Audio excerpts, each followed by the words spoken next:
વાલા વિદ્યાર્થી મિત્રો, કેમ છો? મજામાં ને? મિત્રો, આપણે ધોરણ 9ની અંદર આપણું જે ચેપ્ટર નંબર 6 છે એના વિશે લાસ્ટ લેક્ચરમાં ચર્ચા કરતા હતા કે ચેપ્ટરનું નામ હતું લિનક્સનો ઉદ્ભવ. એટલે આપણે લિનક્સ ઓપરેટિંગ સિસ્ટમ જે છે એના વિશે ચર્ચા કરતા હતા. લાસ્ટ લેક્ચરની અંદર એના જે ફ્રી સોફ્ટવેર માટેની જે ચળવળ હતી એના વિશેની વાત કરી. હવે તો આ લેક્ચરની અંદર આપણે વાત કરીએ કે લિનક્સનો ઉદ્ભવ કઈ રીતે થયો. તો બર્થ ઓફ લિનક્સ જેને આપણે કહીએ છીએ એની વાત કરીએ. તો કે 1990માં ફિનલેન્ડના વિદ્યાર્થી લિનસ ટોરવાલ્ડે પર્સનલ કોમ્પ્યુટર માટે માત્ર પ્રાયોગિક ધોરણે એક ઓપરેટિંગ સિસ્ટમ કર્નલની રચના કરી અને તેને લિનક્સ એટલે કે લિનક્સ ઇઝ નોટ યુનિક્સ એવું નામ આપ્યું. શું કહે છે? તો કે 1990માં ફિનલેન્ડના વિદ્યાર્થી લિનસ ટોરવાલ્ડે પર્સનલ કોમ્પ્યુટર માટે માત્ર એક પ્રાયોગિક ધોરણે એક ઓપરેટિંગ સિસ્ટમ એટલે કે કર્નલની રચના કરી. આગળ તો કે ઇન્ટરનેટ દ્વારા અન્ય એક પ્રોગ્રામરો વચ્ચે વિચારોની આપલેથી લિનક્સનો વિકાસ ઝડપી થયો. તો કે ઇન્ટરનેટ દ્વારા જે બીજા અનેક પ્રોગ્રામરો હતા એની વચ્ચે વિચારોની આપલેથી લિનક્સનો જે વિકાસ છે એ કેવો થયો? તો કે ઝડપી બન્યો. GNUની તમામ સ્વતંત્રતાઓ અહીં ઉપલબ્ધ બનાવવામાં આવી, જેથી પ્રોગ્રામર્સ, સ્વતંત્ર ઉપયોગકર્તાઓ, સંસ્થાઓ તેમજ વ્યવસાયિક મંડળોના વિશાળ સમૂહ દ્વારા લિનક્સના વિકાસને ઘણો સહયોગ મળ્યો. હવે તો કે એને યુઝ કરવા માટે એટલે કે GNUની જે તમામ સ્વતંત્રતાઓ હતી એની વાત થાય છે. તો એને બધા માટે ઉપલબ્ધ કરવામાં આવી. જેમ કે પ્રોગ્રામર્સ છે, સ્વતંત્ર ઉપયોગકર્તાઓ છે, સંસ્થાઓ છે, વ્યવસાયિક મંડળો છે, બધા માટે આ ઉપયોગ થયો. લિનક્સ એ લિનસ ટોરવાલ્ડે ઊભી કરેલી એક વિશાળ કોમ્યુનિટી દ્વારા ચાલતી એક વિશાળ ચળવળ છે. ઉપયોગકર્તાઓ સોફ્ટવેરનો કોડ મેળવી તેમાં જરૂરી સુધારા વધારા કરી કોમ્યુનિટીમાં પાછો આપવામાં આવે છે અથવા નામ આપી વિતરિત કરવામાં આવે છે.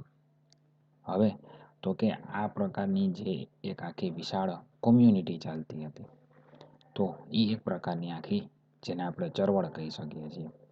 એમાં શું થતું?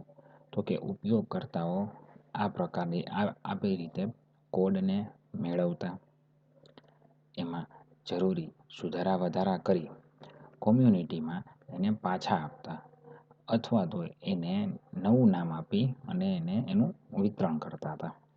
તો આપણે જેમ વાત થઈ હતી કે જે આપણી લિનક્સ ઓપરેટિંગ સિસ્ટમ જે છે એ ઓપન સોર્સ છે, એટલે એનો જે કાંઈ પણ કોડ છે એ કોઈ પણ વ્યક્તિને આસાનીથી મળી શકે. અને એ વ્યક્તિ શું કરશે? તો કે એ કોડની અંદર કંઈક ચેન્જીસ કરશે અને એ ચેન્જીસ કરી અને બીજી કોઈ વ્યક્તિ છે એને એ આપી શકે છે, એની પાસે એને એ વિતરણ કરી શકે છે. તો આ રીતના આપણી જે લિનક્સ ઓપરેટિંગ જે સિસ્ટમ છે એનો ઉદ્ભવ થયો. લિનક્સ માટે અનેક વિતરણો ઉપલબ્ધ છે. આ વિતરણ એ કર્નલની આવૃત્તિ તથા નિશ્ચિત ધ્યેય સાથે પસંદ કરવામાં આવેલ સોફ્ટવેર એપ્લિકેશનનો સમૂહ હોય છે. તો કે એની જુદા જુદા પ્રકારના વિતરણો છે અને આ વિતરણ એ કર્નલની આવૃત્તિ તથા નિશ્ચિત ધ્યેય સાથે પસંદ કરવામાં આવેલ સોફ્ટવેર એપ્લિકેશનનો સમૂહ હોય છે. ઓકે, પછી તો કે આપણે બાજુમાં જોઈ શકીએ છીએ લિનક્સનો લોગો જે છે એ કંઈક આ પ્રકારનો છે. અને આપણે જ્યારે એનો વિડીયો સ્ટાર્ટ કરીએ છીએ ત્યારે તો એમાં થંબનેલમાં પણ આપણને આ જ પ્રકારે એનો જે લોગો છે એ આપણને જોવા મળતો હોય છે. તો આ જે લિનક્સ છે એની આપણે વાત કરીએ છીએ. Ubuntu Linux Mint, Fedora, Debian, Red Hat, SUSE, Knoppix વગેરે લિનક્સના કેટલાક જાણીતા વિતરણના ઉદાહરણો છે. આ પૈકી રેડ હટ વ્યવસાયિક ઓપન સોર્સ વિતરણ છે. હવે જે Ubuntu Linux Mint, Fedora, Debian, Red Hat, SUSE, Knoppix વગેરે શું છે તો કે એના કેટલાક જાણીતા ઉદાહરણો છે. અને એમાંથી પણ જે વ્યવસાયિક ઓપન સોર્સ વિતરણ જે છે એ છે આપણું રેડ હટ. તો અહીંયા આ જે લિનક્સ છે એનો ઉદ્ભવ કઈ રીતે થાય છે એના વિશેની આપણે વાત કરી, જેમાં એને ક્યાંથી એની સ્થાપના મીન્સ કઈ રીતના બજારમાં આવ્યું ત્યાંથી લઈ અને પછી કઈ રીતના ઉપયોગમાં આવે છે એ બધી બાબતો વિશે ચર્ચા કરી. લિનસ ટોરવાલ્ડ જે વ્યક્તિ જેને આ રચના કરી હતી એ, અને સાઈડમાં જે લિનક્સનો લોગો આપણને દેખાય છે એની વાત છે. તો આપણે અહીંયા સુધી રાખીએ છીએ કે જે આપણું લિનક્સ જે છે એના ઉદ્ભવની આપણે વાત કરતા હતા. તો આપણે આ સાથે આ વિડીયો જે છે એને પૂરો કરીએ છીએ. નેક્સ્ટ વિડીયોની અંદર જે એનો નેક્સ્ટ ટોપિક હશે એના વિશેની ચર્ચા આપણે કરશું. ઓકે મિત્રો, સારું, ચલો, થેન્ક યુ.